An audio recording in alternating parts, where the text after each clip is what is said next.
Hello guys, good morning. আজ Sunday 15 তারিখ। 15 তারিখ তো ভাই? আজ 15 তারিখ। আজ আমরা এই মুহূর্তে যাব বসিরহাট দাসবাজাজ। 3 মাস 4 মাস পর পর একবার যাই। কেন যাই দেখাই তোমাদের একবার। এই বৌদ্ধ আছে, আমি আছি, সুদেব আছে, আর একটা ছোট ভাই আছে। এটা আমার ফাইনাল লুক বাইকের, একবার দেখে নাও। চলে এসেছি বারাসাত প্রায়। এই যে সুদেব আর বৌদ্ধ হু করে যাচ্ছে। বারাসাত চাপাডালি মোড় প্রায় পৌঁছে গেছি। এটা চাপাডালি মোড়। এই বাদিকের রাস্তাটা চলে গেল বনগা, আর আমরা এইদিকে ঢুকে গেলাম। এইদিকে সোজা চলে গেছে হাসনাবাদ, টাকি। আমরা টাকি পর্যন্ত যাব না, আমরা বসিরহাট পর্যন্তই যাব। তো পৌঁছে গেছি কচুয়া ধাম লোকনাথ বাবার মন্দির। এই ডান দিকে দেখতে পাচ্ছ এই গেটটা, এই গেটটা দিয়ে ঢুকে গেলে কচুয়া ধাম লোকনাথ বাবার মন্দির। সবাই জল ঢালতে আসি আমরা জন্মাষ্টমীর আগের দিন।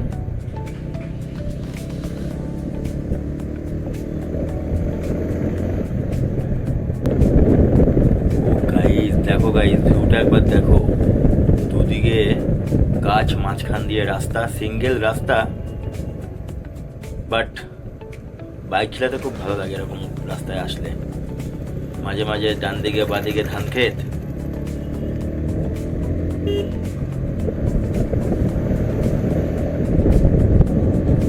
বাপরে, বদ্যর বাইকটা কি চালাচ্ছে, শুধু হু করে টানছে, হু করে টানছে।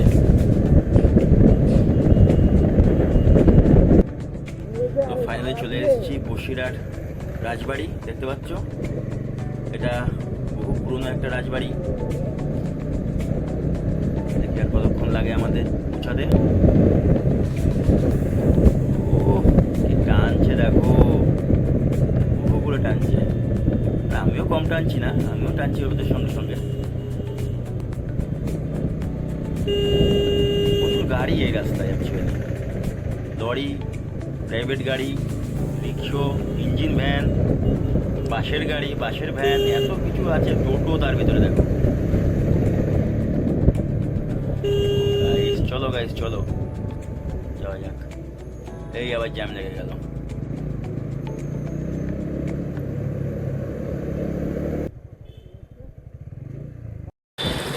আমরা ফাইনালি পৌঁছে গেছি বসিরহাট দাস বাজাজ।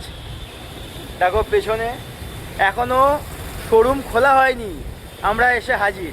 কারণ আমরা সবার আগে আসতে চাই, সবার ফার্স্ট লাইন আমাদের চাই। সেই কারণে আমরা সবার আগে চলে আসি। এর দৌলতেই সব চিনেছি। এদিকে টাকা একবার বল। হ্যাঁ, আমাদের 12 থেকে 14টা বাইক এখান থেকে, এই শোরুম থেকে 12 থেকে 14টা বাইক। বলতে কিছু বলতে চাইছে, যত নষ্টের করা এই যে আমি সব কিছুর পেছনে এই যে হাত আমার। একদম একদম। এখনো শোরুমই খোলা হয়নি, আমরা চলে এসেছি, এখনো শোরুমই খোলা হয়নি।